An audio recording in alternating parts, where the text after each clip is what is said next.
네, 반갑습니다. 오늘 에베소서 네 번째 강의 시간인데요. 프린트물 못 받으신 분 혹시 계십니까? 아니면 볼펜이 없으신 분 계신가요? 네, 혹시 있으면 손을 들어서 표시해 주시면 되겠습니다. 네.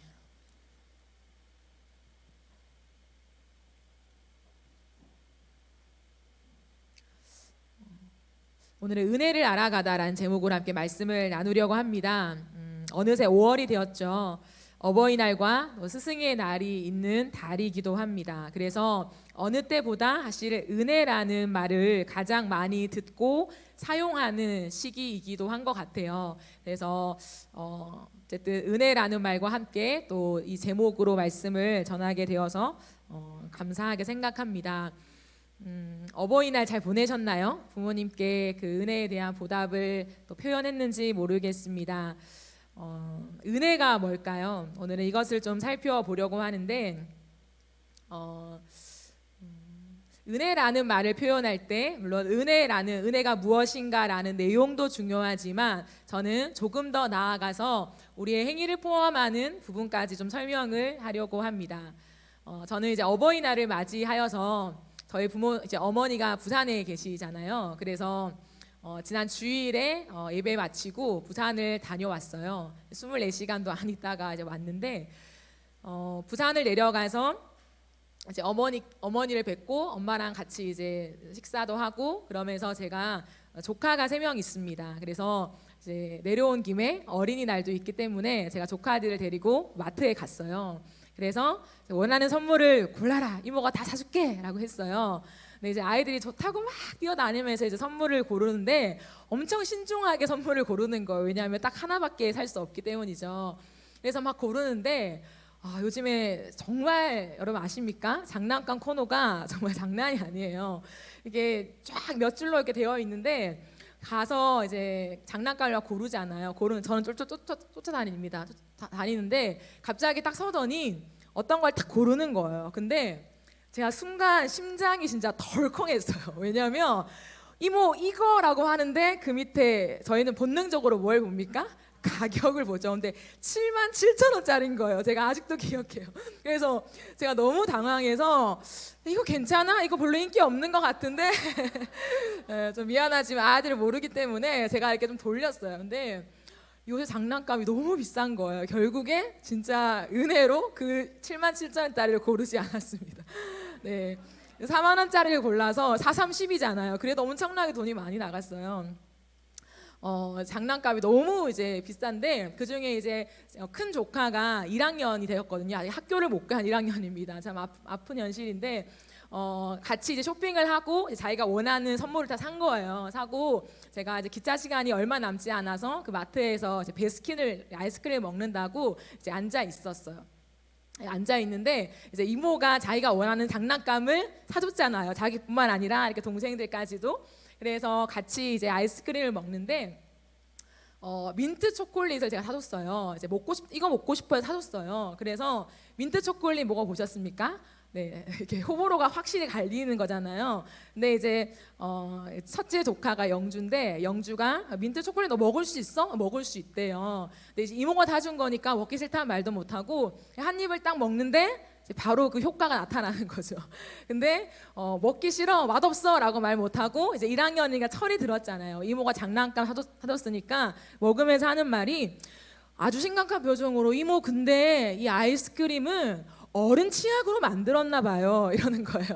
치약 맛이 나잖아요. 그러니까 먹기 싫다는 말 못하고 어른 치약으로 만들었다고 하더라고요. 그래서 한참을 웃고 있는데 이제 아이스크림을 다 먹고 이제 빨리 제가 기차 타러 가려고 허겁지겁 막 챙기는데 1학년짜리가 그 앞에 있는 테이블에 있는 숟가락 그리고 컵 그리고 제가 다른 빵도 먹었거든요. 이제 배를 채우고 간다고 빵 먹은 접시 그걸 다 갖다 주는 거예요. 이디야랑 이제 베스킨이나 2가지 다 갖다 주는 거예요. 참 제가 그걸 보면서 영주가 계속 이모 고마워, 장난감 사줘서 고마워 이러는 거예요. 제가 그걸 보면서 느낀 게 뭐냐면 정말 어린 아이도 자기가 무언가 선물을 받았을 때 그냥 땡큐 고마워 하고 끝나는 것이 아니라 고마운 대상을 향해서 자기에게 선물을 준 대상을 향해서 무언가 하고 싶은 마음이 생기더라는 거예요. 그냥 굉장히 아무것도 아니지만 저는 그때 그 원리를 깨달았어요. 우리가 부모님의 은혜라고 표현하죠. 스승의 은혜라고도 표현합니다.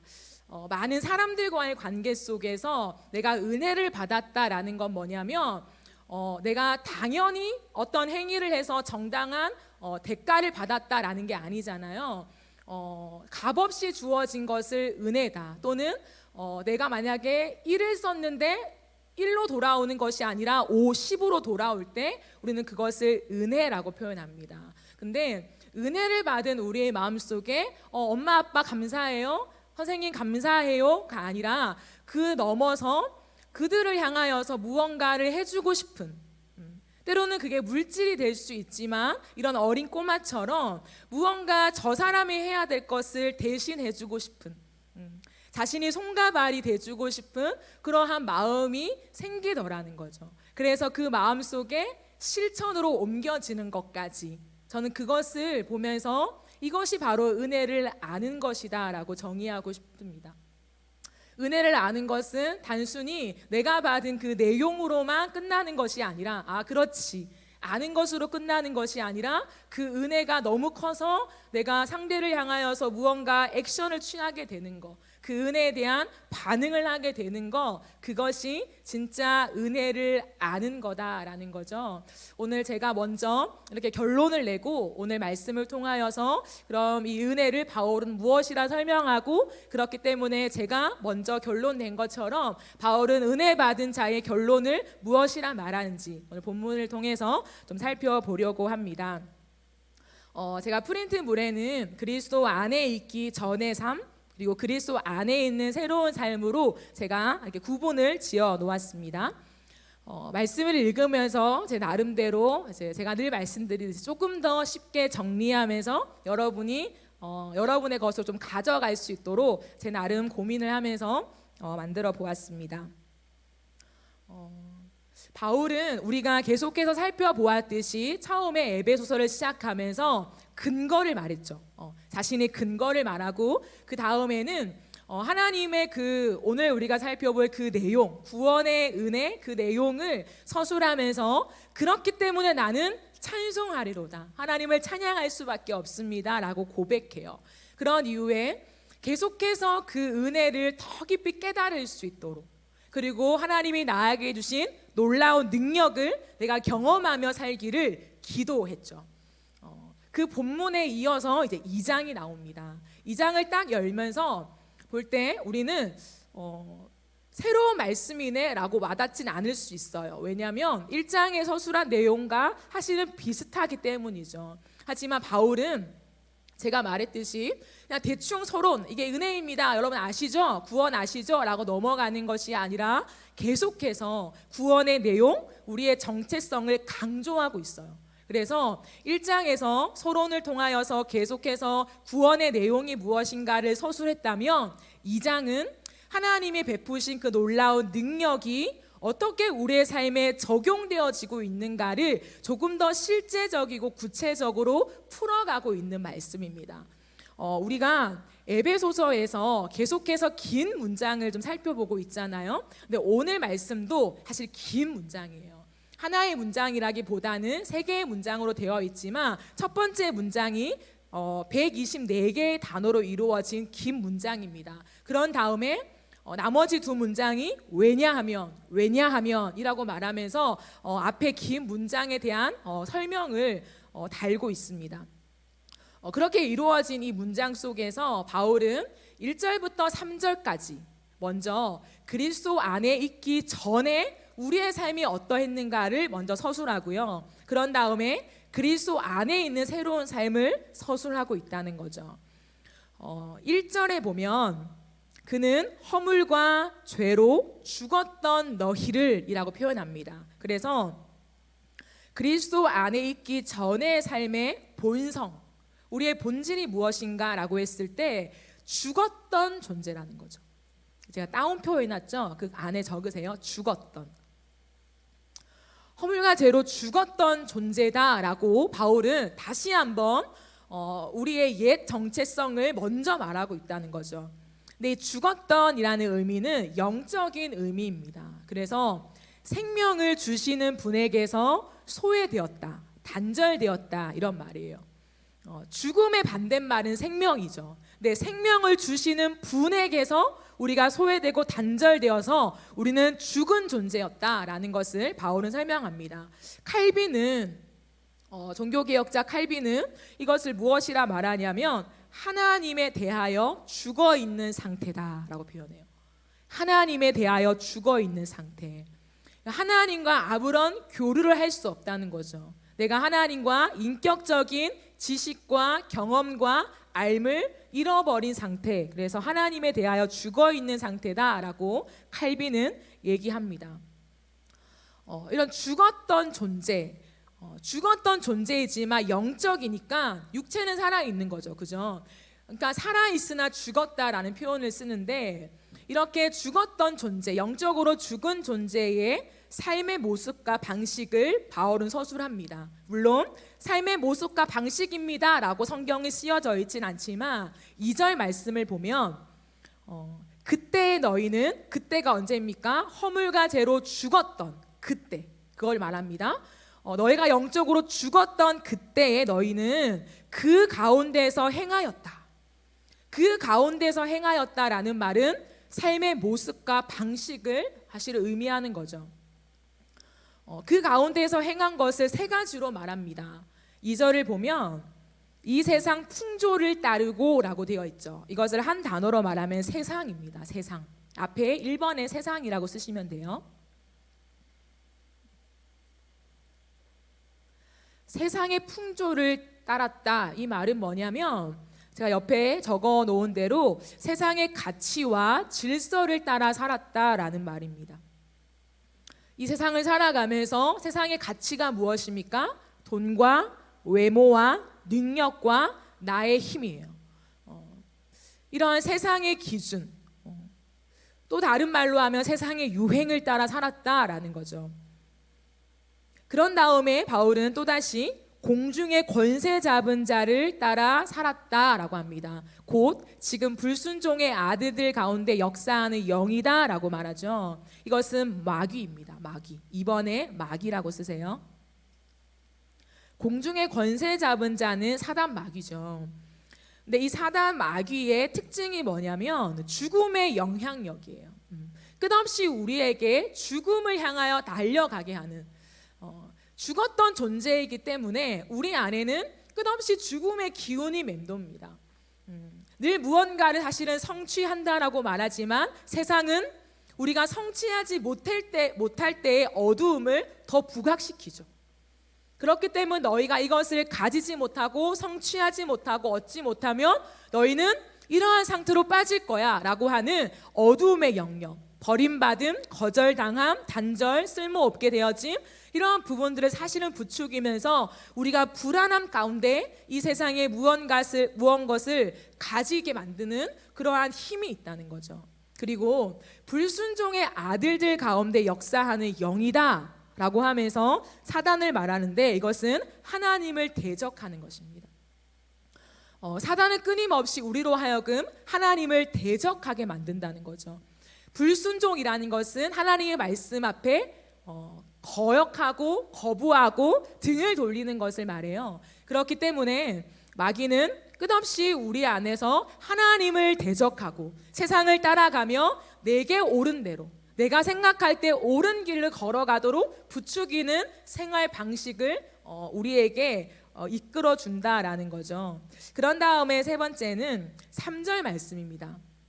3절을 보면 전에는 이제 우리가 죽었던 상태를 전에라고 표현하는 거예요. 전에는 우리도 다 그 가운데서 우리 육체의 욕심을 따라 지내며 라고 하면서 세 번째는 육체입니다. 말씀이 설명하는 바와 같이 육체와 마음에 원하는 것을 하여 다른 이들과 같이 본질상 진노의 자녀였다라고 합니다. 육체의 욕심인 거죠. 죽었던, 즉 하나님을 대적하는 본성을 가진 내 마음에 올라오는 욕심, 그것은 하나님이 기뻐하시는 걸까요? 아닐까요? 아니겠죠. 하나님이 기뻐하는 것이 아니라 끊임없이 내 육체가 편안하기 위해서, 사람들한테 인정받기 위해서 내 정욕을 따라 올라오는 그 육체의 욕심이 우리의 삶의 모습과 방식이 되었다라는 것입니다. 이런 것들 속에 우리의 주의가 뭐냐면 본질상 진노의 자녀라는 거죠.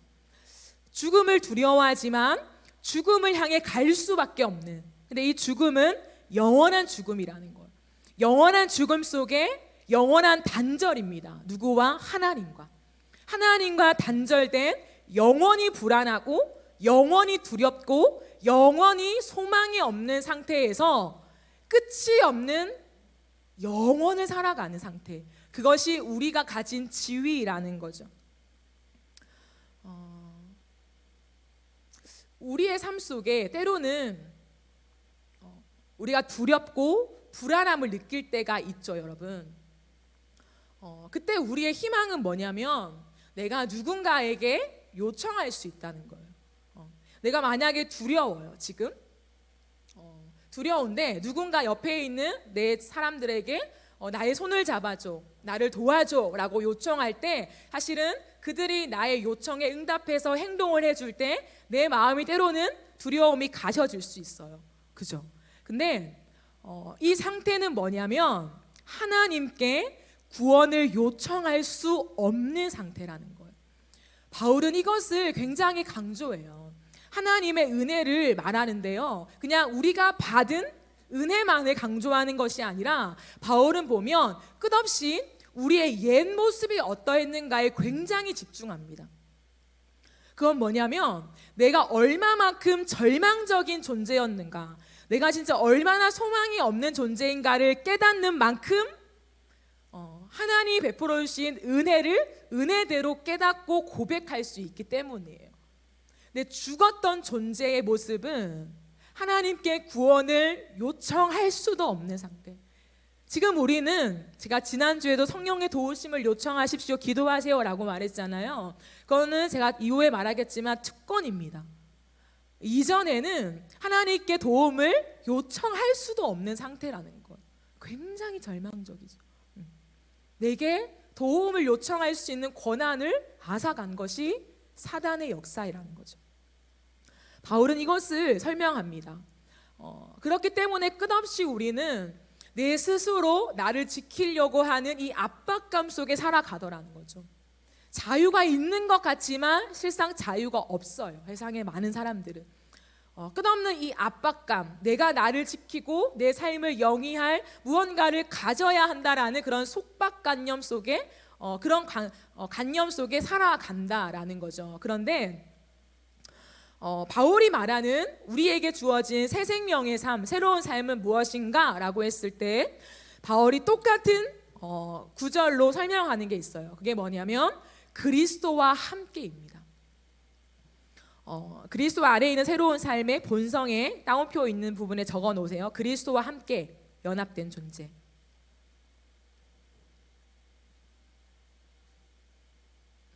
그리스도와 함께 연합된 존재입니다. 그리스도가 이루신 그 십자가와 대속의 은혜로 말미암아서 우리에게 이전의 삶이 완전히 끝났다, 끊어졌다, 새로운 삶이 시작되었다라고 울리는데 그리스도와 함께라는 거죠. 그러면 그 삶의 모습과 방식은 무엇인가? 세 가지예요. 성경은 오늘 본문에서 살리셨고 일으키사 앉히시니라고 설명합니다. 살리셨고라는 건 뭐냐면 예수님의 대속적 죽음이에요. 적어 놓으세요. 예수님의 대속적 죽음. 그래서 새 생명이라고 표현하죠. 새 생명을 얻게 하셨다라고 표현해요.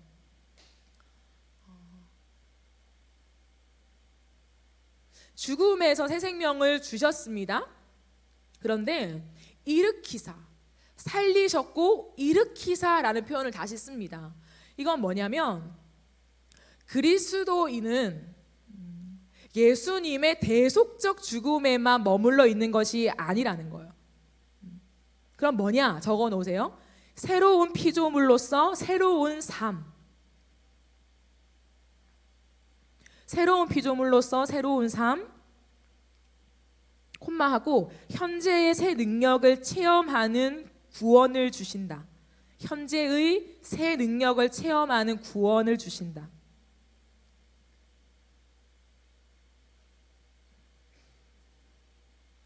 우리가 잘 아는 구절이죠. 이전 것은 지나갔으니 보라 새 것이 되었도다. 이 선언을 누리면서 제가 지난주에 계속 설명했던 이 그리스도의 능력, 부활의 능력을 우리가 경험하는 매일매일의 삶을 말한다는 거죠. 세 번째, 안치신이라고 표현해요. 이건 뭐냐면 완전한 승리라고 적어 놓으세요. 완전한 승리.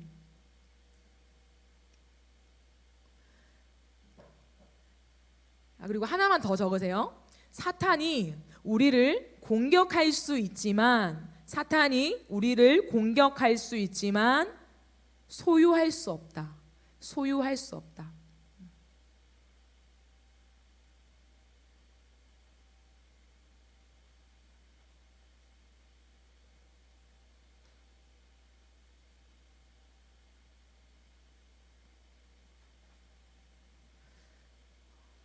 바울은 우리의 그리스도와 함께 연합된 존재로서 새로운 삶을 얻은 우리에게 하나님이 살리셨고 일으키사 앉히셨다라고 표현합니다.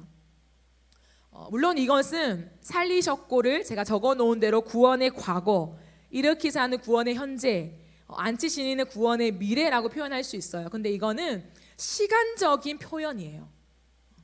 즉 예를 들면 우리는 현재까지는 현재니까, 그죠? 미래는 그러면 미래니까 아직 내가 성취하지 못한 미래의 것이냐? 그건 아니에요.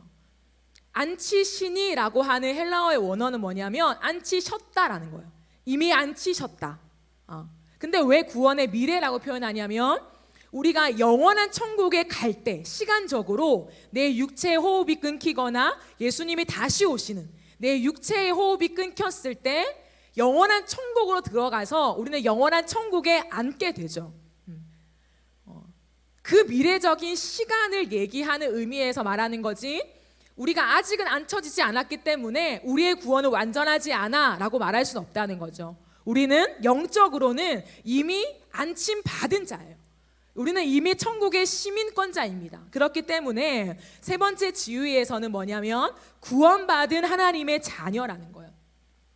진노의 자녀가 아니라 앞으로 심판을 받을 대상이 아니라 구원받은, 이 말은 다른 말로 하면 뭐냐면 구원의 완성을 누리는 존재다 이 말이에요.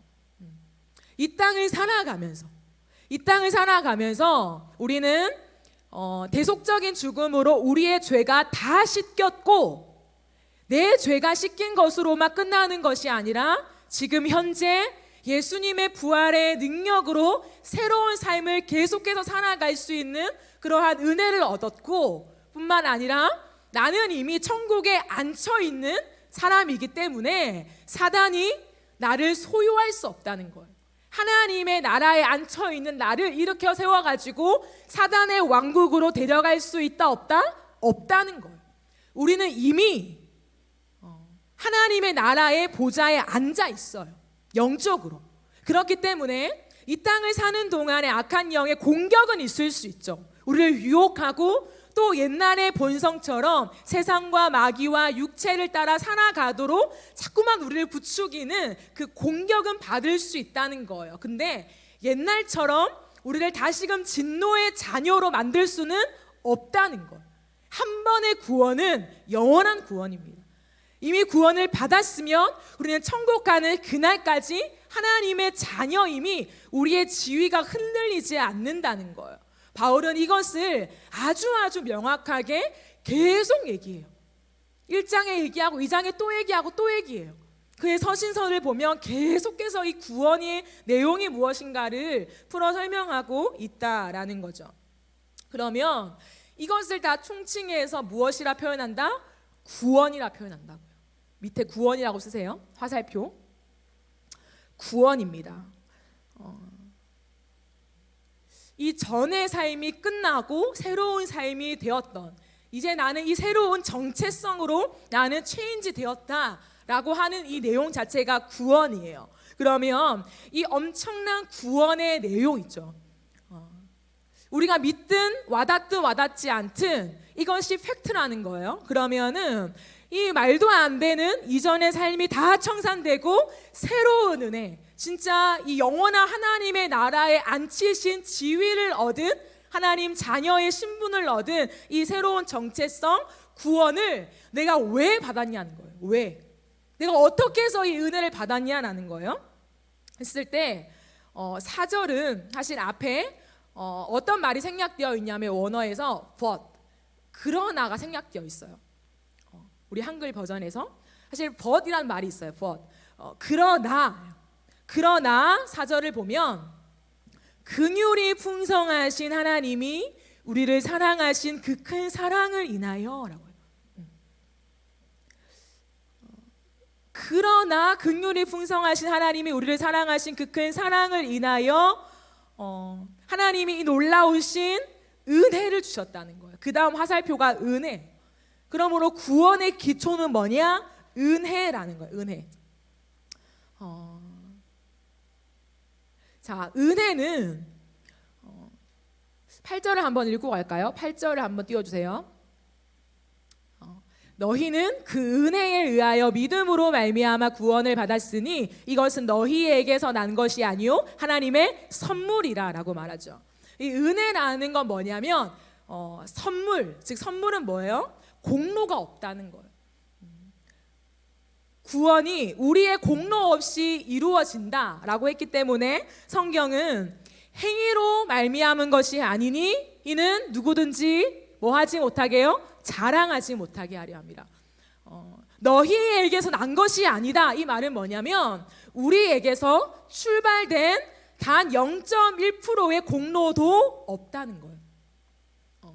근데 이것을 정말 깨닫는 게 은혜예요.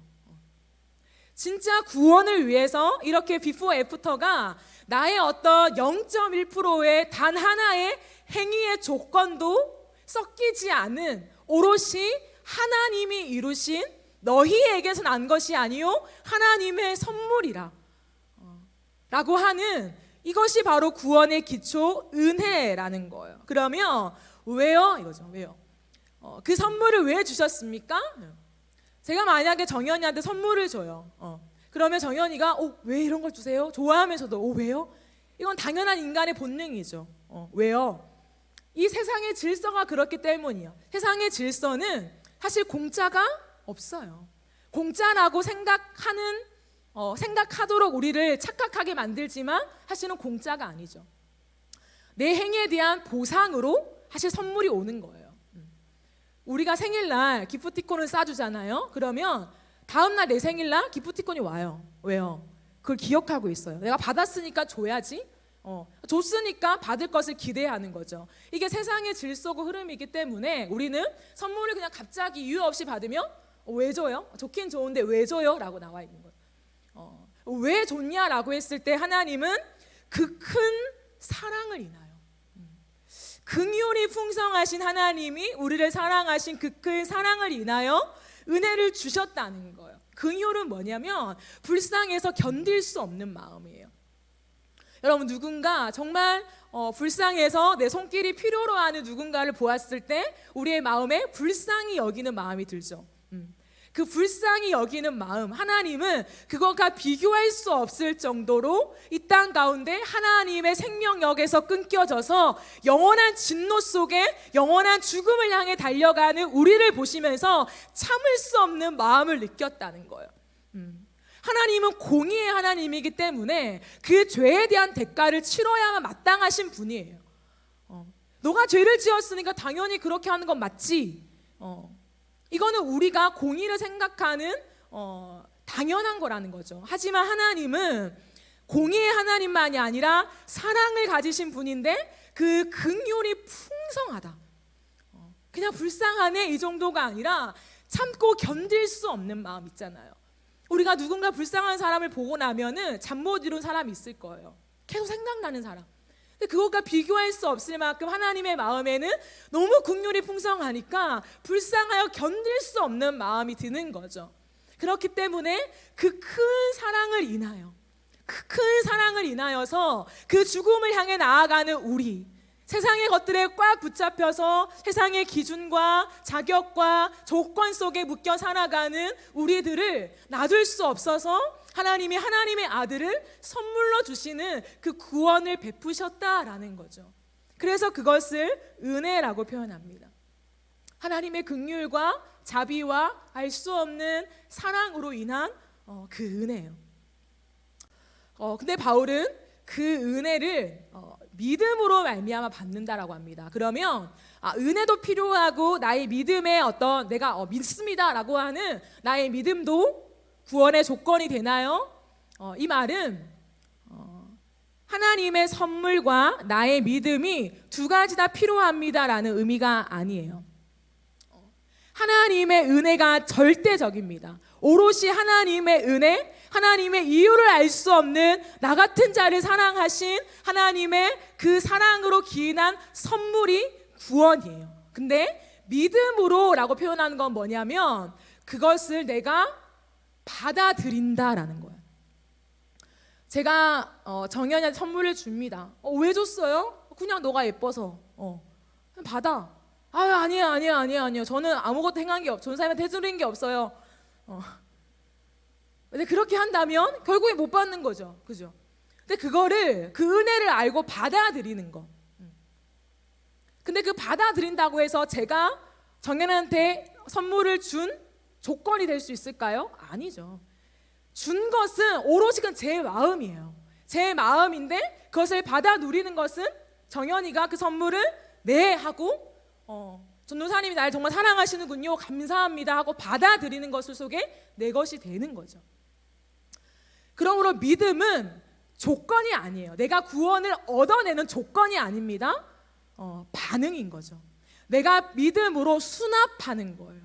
이건 신학적인 용어인데 하나님이 하나님의 사랑과 그 긍휼이 풍성하심을 통하여서 내가 이처럼 너희를 사랑한다, 내가 이처럼 너희를 긍휼히 여긴다라고 하나님이 우리에게 나타내 보이신 그것을 제가 뭐라고 MBA 때 설명했습니까? 계시라고 했어요. 계시. 하나님이 자신의 사랑을 계시하신 것을 내가 그대로 받아들이는 것, 내가 그대로 수납하는 것, 그것이 바로 믿음이라는 거예요. 그 받아들이는 반응을 통해서 하나님의 은혜가 내 것으로 적용이 되어지는 거예요.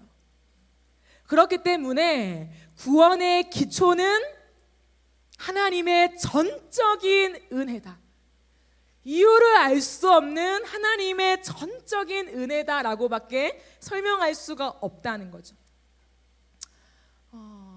근데 바울은 여기서 끝나지 않아요. 오늘의 문장에서 사실은 우리는 아까 이제 기도할 때 대형 형제도 말했고 참 감사합니다. 2장 8절 말씀이 사실은 핵심이에요. 굉장히 핵심 구절이고 이 구원을 설명하는 정말 엑기스적인 신학적인 용어, 그 신학적인 정의입니다. 맞습니다. 하지만 8절에서 바울이 말하는 이 맥락이 끝나지 않아요. 바울은 10절에서 끝납니다. 근데 우리가 7절, 10절을 같이 한번 볼 건데 7절을 먼저 한번 볼까요? 자, 이는 뭡니까? 앞에 살리셨고 일으키사 앉히시니 구원받은 하나님의 자녀가 되었다라는 것을 다 함축해서 이제 이는이라고 정의해요. 왜 그렇게 하셨냐라고 했을 때 그리스도 예수 안에서 우리에게 자비하심으로써 그 은혜의 지극히 풍성함을, 하나님의 은혜가 너무나도 풍성함을 오는 여러 세대에, 나뿐만 아니라 모든 세대에 나타내려 하심이다라고 말해요. 그런 다음에 10절, 우리는 그가 만드신 바라 그리스도 예수 안에서 선한 일을 위하여 지으심을 받은 자니 이 일은 하나님이 전에 예비하사 우리로 그 가운데서 행하게 하려 하심이니라. 구원의 기초는 은혜입니다. 이유로 알 수 없는 하나님의 전적인 은혜예요. 근데 이 은혜를 받은 자는 하나님 땡큐요, 땡큐로 하고 끝나지 않는다는 거예요. 은혜를 받은 자, 진짜 은혜를 아는 자, 그 은혜를 은혜로 받아들인 자는 변화된 삶을 살아갈 수밖에 없다는 거예요. 마지막 따옴표 변화입니다.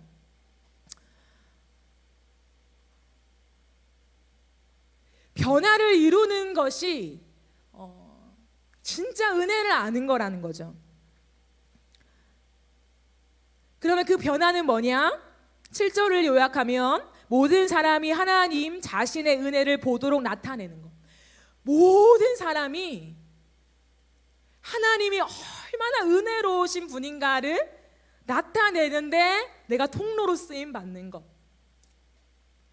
그리고 두 번째는 10절을 기준으로 얘기한다면 그가 만드신 바라. 이 말은 뭐예요? 이제 창조주와 피조물임을 인정하는 거죠. 내 스스로 나의 힘으로 이 세상의 원리로 내가 살아가는 것이 아니라 나를 만드신 존재가 있고 나는 피조물이구나. 창조주와 피조물의 선명한 구분을 인정하게 됩니다. 그러면서 그리스도 안에서 선한 일이라고 표현하죠. 이거는 뭐냐면 예수를 닮은 모습이에요. 그러면 여러분 하나 적어 놓으실래요? 선행으로 구원받진 않지만 구원받은 자는 선하게 살아간다. 선행으로 구원받지 않지만 구원받은 자는 선하게 살아간다. 이 너무 중요한 원리입니다. 우리의 선행으로, 우리의 선함으로 내가 예수님을 닮은 모습이 조금이라도 있기 때문에 구원받은 것은 아니에요. 말했듯이 여러분 이것을 머리로만 알지 말고 계속 묵상해 보세요. 내가 이전에 어떤 모습이었다고 성경은 증언하고 있는가? 나도 이전에 내 모습을 알지 못할 때 하나님은 성경을 통하여서 내 모습이 무엇이라 진단하시는가? 여러분 이것을 알면 알수록 하나님이 내게 베푸신 은혜가 얼마나 큰지를 깨달을 수 있어요. 근데 그 은혜는 뭐냐면 이제 내가 살아가는 모든 삶의 질서와 가치와 기준이 은혜의 원리를 따라간다는 거예요. 그렇기 때문에 내 모습 속에 선함이 나타날 수밖에 없다는 거죠. 선함을 추구하며 살아가는 거예요. 그러면 내가 예수를 믿고 구원받은 이후에 죄를 하나도 짓지 않고 오직 선함을 행하여만 내 구원을 확신할 수 있나요? 그건 아니에요. 제가 말했죠. 이 땅을 사는 동안에 끝없이 우리의 옛 본성이 있어요. 하지만 옛 본성이 나를 지배하지 못한다는 거예요. 내 지위를 바꾸지 못한다는 거예요. 그렇기 때문에 죄가 올라오지만 나는 새로운 지위 속에서 하나님의 자녀라는 지위 속에서 옛 모습을 자꾸만 밀어내고 하나님의 선을 추구하고 싶은, 하나님의 선함을 따라가고 싶은, 예수를 닮고 싶은 내 마음의 욕구로 올라오게 되는 새로운 소욕, 그것을 바울은 뭐라고 표현하는 줄 아십니까? 성령의 소욕이라고 해요. 육체의 욕심이 막 올라오는 옛 모습에서 이제는 성령의 소욕, 성령이 내게 일으키고 싶어하는 그 모습들이 내 안에 계속 올라오는 거죠. 그때 우리가 성령을 더 요청할 때 이 성령의 소욕이 내 삶을 지배해 가는 거예요. 그렇기 때문에 기도하라고 하는 거죠. 우리의 힘이 아니니까. 바울은 이것을 말합니다. 은혜를 아는 자의 삶에는 하나님의 선하심을 자랑하고 나타내고 보여주는, 또한 닮아가는, 그렇기 때문에 고린도후서에서 바울은 그것을 그리스도의 향기다라고 표현해요. 너희는 그리스도의 향기다. 너희는 그리스도의 편지다. 향기가 되어라, 편지가 되어라 아니에요. 이거 정체성이에요. 너희는 그리스도의 향기다. 너희는 그리스도의 편지다. 그리스도를 드러낼 수밖에 없는, 그리스도를 전할 수밖에 없는, 그리스도의 마음을 다른 사람에게 전달시킬 수밖에 없는 정체성을 가졌다라는 거죠. 그러므로 새로운 그리스도인의 정체성을 가진 우리의 패턴 속에 우리가 한번 고민해 봐야 되는 게 뭐냐면, 은혜를 아는 자에게서는 정도가 없어요. 정도가. 즉 이런 거죠. 내가 이 정도면 되었지 라고 하는 게 없어요.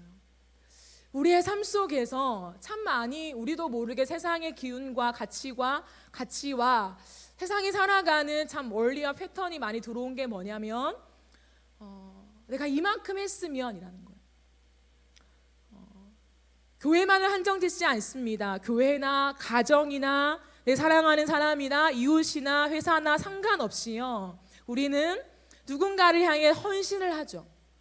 희생을 합니다. 봉사를 합니다.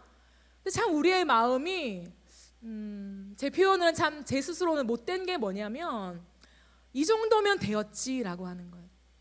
때로는 내가 이 정도 후원하면 됐지, 내가 이 정도 봉사하고 흘려보내면 됐지.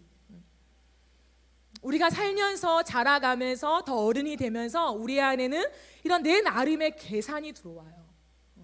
그런데 다른 사람들이 봤을 때는 사실 맞죠. 호의를 베풀고 봉사하고 헌신하고 희생하는 것, 그만큼 했으면 됐어, 야 너 정도면 됐어. 사람들은 그렇게 우리를 위로하고 또한 당연하게 말합니다. 그런데요, 은혜를 정말 값없이 받은 이 은혜가 무엇인가를 아는 자의 모습에는 정도가 없어요. 여러분, 하나님이 내가 이만큼이면 너희를 기다려준 것 아니니? 내가 이만큼이면 너희를 사랑한 거 아니야? 내가 이만큼이면 너희를 위해 헌신한 것 아니니? 라고 하는 그 정도를 들이대면서 우리를 사랑했다면 여기 앉아있을 사람 없어요. 제가 끝없이, 여러분도 마찬가지겠지만 하나님 앞에 엎드려서 늘 가슴을 치며 다시금 그 은혜를 고백하는 건 뭐냐면, 하나님 왜 나 같은 자를 또 기다리십니까? 하나님 무수히 많이 똑같은 걸 실패했는데 하나님 왜 또 용서하십니까? 저에게는 그게 당연하지 않아요. 하나님이니까 당연하죠. 하나님이니까 당연히 용서해주고 당연히 사랑해줘야죠가 아니라, 이 은혜를 알면 알수록 하나님 왜 나 같은 자를 또 넘어가십니까? 그랬을 때 내 마음에는 하나님이 넘어갔으니까 또 용서해 주시니까, 그렇지 않아요. 설령 내 미래 속에 또 넘어진다 할지라도 오늘은 다짐하는 거죠. 그래, 하나님의 사랑이 이처럼 나에게 흐르는데 다시는 이 죄를 짓지 말자. 다시는 내가 은혜를 모르는 자처럼 살지 말자. 다시는 내가 바쁘다고 하나님 말씀 제쳐놓고 내 힘으로 살 수 있는 것처럼 착각하며 살아가지 말자. 제발 은혜를 아는 자답게 살자. 미래에 또 넘어질지라도 오늘은 또다시 그렇게 다짐하며 내 모든 것 다하여 진액을 쏟으며 하나님 나라 위에 일하겠습니다라고 고백할 수밖에 없는 것이 은혜를 아는 자의 표현이라는 거예요. 우리는 많은 일들을 하고 많은 것들 속에 때로는 우리의 지위가 업그레이드 되어지기도 하고 높아지고 내 삶이 조금 더 풍성해지면서 우리 안에 참 놀라운 게 뭐냐면, 내가 더 많이 가지면 가질수록 내 마음이 좁아진다는 거 아십니까? 참 이상한 거죠.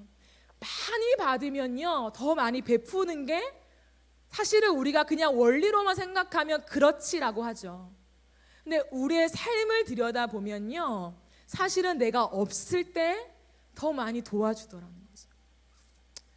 내 수중에 5만 원밖에 없을 때 에이, 아유, 쟤는 얼마나 더 힘들까?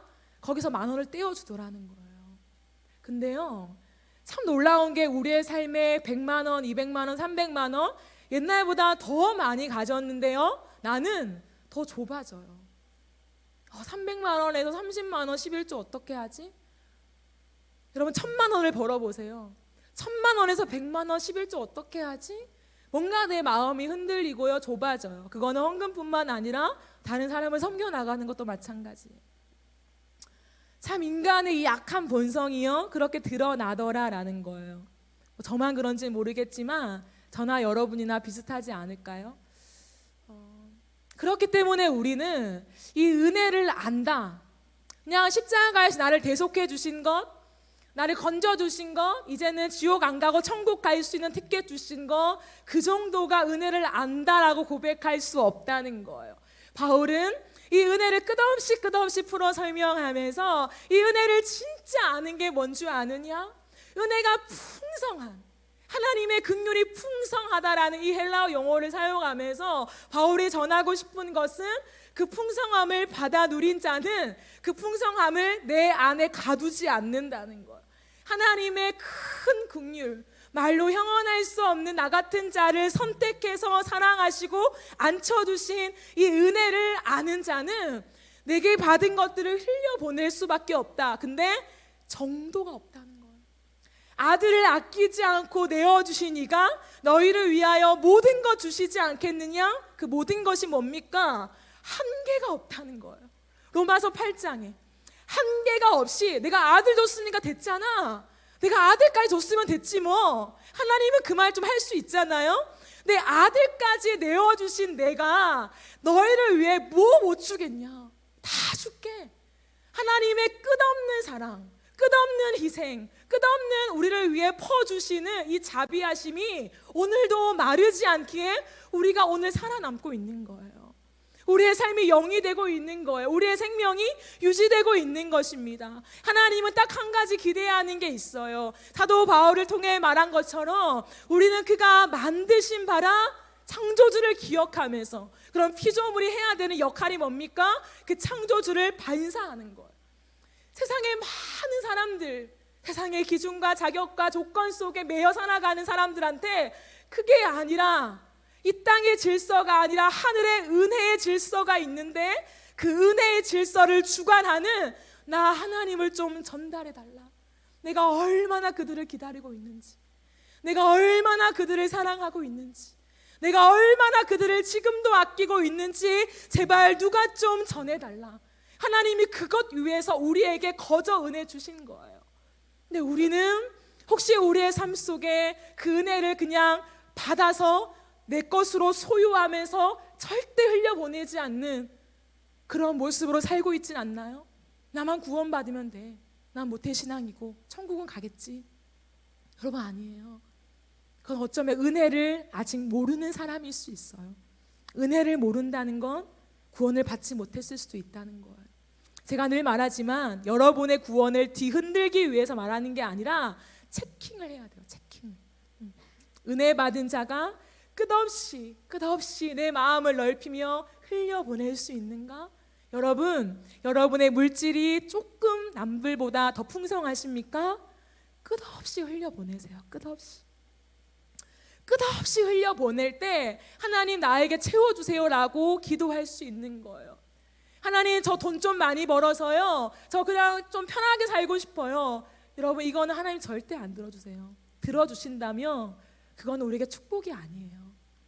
하나님 앞에 은혜를 알고 끝없이 흘려보내는 기쁨을 소유한 자는 하나님 또 주세요. 나만 누리지 않고 아직까지 가난해서 이 풍성함을 누리지 못하고 세상 속에 참 많이 아파하는 사람에게 내가 흘려보내고 싶습니다. 여러분, 그렇게 기도하면서 여러분 돈 보세요.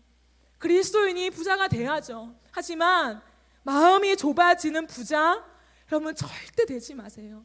그거는 하나님을 닮은 모습이 절대 아니에요. 내 마음이 좁아지고 내 삶의 바운더리만 더 견고하게 세워나가기 위한 부자, 어쩌면 저주일 수 있어요. 왜냐하면 하나님의 원리를 전혀 몰라요. 하나님 앞에서 여러분의 어떠한 은사도, 어떠한 물질도, 또 어떠한 그 은혜를 받은 이 마음의 믿음도요, 다 흘려보내야 돼요. 다. 많이 가져서 많이 흘려보내는 거 아닙니다. 적게 받아서 적게 흘려보내는 거 아니에요. 받을 사람이 있어요. 내가 정말 작아도요, 내 이 간증을 받아 먹을 사람이 있어요. 나 같은 사람의 간증은 저 누나, 저 오빠에 비하면 아무것도 아니어서 나 말도 못하겠어요. 여러분, 아니에요. 대단한 간증이 사람을 살리는 게 아니라 그 사람에게 필요한 간증이 들려질 때 하나님을 알게 돼요. 그렇기 때문에 하나님은 다양한 사람 속에 다양한 방법으로 구원하시는 거예요.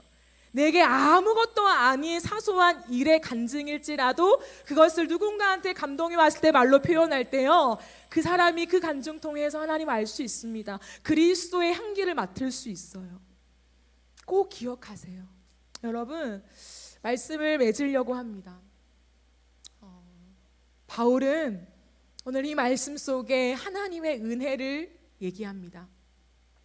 하나님의 은혜는 너희가 과거에 이러한 사람이었는데 오직 하나님의 풍성한 긍휼과 사랑과 자비로 그리스도 안에서 이런 새 생명을 얻게 되었고 새로운 삶의 방식을 소유하게 되었다라고 선언합니다. 그런데 그렇게 되었다면 그 은혜를 믿음으로 받아들여야 하는데 그 받아들이는 사람의 삶이 변한다는 거예요. 물론 가치관이 변하겠죠. 가치관으로 변하는 것으로 끝나는 것이 아니라 그것은 내 삶으로 이어지더라. 내 삶의 모든 순간에 하나님을 보여주고 예수를 드러내고 그리스도의 향기를 맡을 수 있는 내 삶의 흔적이 남더라라는 것을 바울은 말하며 이러한 변화된 삶이 있는 사람은 진정으로 하나님의 은혜를 아는 자다라고 우리에게 알려준다라는 것입니다. 사랑하는 여러분, 여전히 우리의 모습 속에 세상을 따라가는 모습이 있지 않습니까? 세상이 말하는 모양, 어떤 직장의 지위들, 이 정도는 들어가고 이 정도 돈은 받아야 내가 능력이 인정받는 것처럼 보이는 세상의 기준이 있습니까? 결혼을 준비하는 여러분, 결혼 속에 내가 이 정도 결혼식을 화려하게 하고 이 정도는 해야지, 이 정도 아파트는 가져야지, 이 정도는 내가 누리며 살아야지 라고 하는 그 기준에 내가 다 걸려있는 사람들이 있습니까? 남들과 끝없이 비교하면서 가지지 못한 것들 속에 내 안에 결핍함을 느끼며 내 안에 하나님이 채워주시지 않는다라는 불평과 때로는 원망이 혹시 우리 안에 있진 않습니까? 그거는 옛 모습이에요. 옛 모습은 버려야 돼요. 버리면 됩니다. 내 안에 왜 이런 모습이 있을까? 여러분 그렇게 안 해도 돼요. 버리면 돼요. 옛 소욕에 또 치고 왔구나. 또 악한 영이 세상에 많은 기준을 나에게 입혔구나. 쳐내면 돼요. 기도하며 걷어내면 됩니다. 그리고 하나님의 은혜의 원리, 내가 그렇게 호화롭게 결혼식 할 수 있지만 차라리 그 돈 모아서 다른 데 쓰고 싶은, 다 그렇게 하라는 건 아니에요. 다른 원리를 고민하며 살라는 거예요. 결혼도 직장도 돈을 버는 것도 돈을 쓰는 것도 다른 원리로 생각을 해봐야 돼요. 세상이 말하는 당연하게 너가 벌었으니까 누리고 남는 것 갖고 도와줘도 괜찮아. 여러분 하나님이 그렇게 말씀하십니까? 아니에요. 때로는 내게 있는 모든 것을 누군가한테 주라고 말씀하실 수도 있습니다. 왜? 하나님 왜 내 거 빼앗아 가요? 아니에요. 그 은혜를 누린 자는 나 같은 자에게 값없이 아들을 아끼지 않고 내어주신 그 사랑이 지금도 내 삶을 지켜주고 있다라고 믿는 그 은혜를 아는 자의 삶은요, 하나님이 요구하실 때 당연하게 드릴 수 있어요. 당연하게 줄 수 있습니다. 왜? 거저 받았으니까. 여러분 구원은요, 내가 천국 가는 것만 구원을 말하지 않아요. 우리의 삶에 일어나는 모든 축복, 그것이 다 포함됩니다. 돈을 버는 것도, 내가 건강한 것도, 내가 이러이러한 것들 가진 것도, 내게 믿음이 있는 것도요. 그렇기 때문에 그 모든 것은 흘려보내야 돼요. 그리고 예수의 향기로 계속 풍성하게 만들면서 세상의 질서가 아니라 은혜의 질서가 뭔지, 긍휼의 질서가 뭔지, 자비와 사랑의 질서가 무엇인가를 나타내 보이며 걸어갈 수 있는 하나님의 말씀을 고민하고 그 고민한 것 가지고 그 은혜대로 살아갈 수 있는 그런 말씀을 살아내는 그리스도인들로 우리 사랑하는 청년들이 세워져 가기를 예수님의 이름으로 축복합니다. 아멘. 이 시간 우리 찬양하고 기도하겠습니다.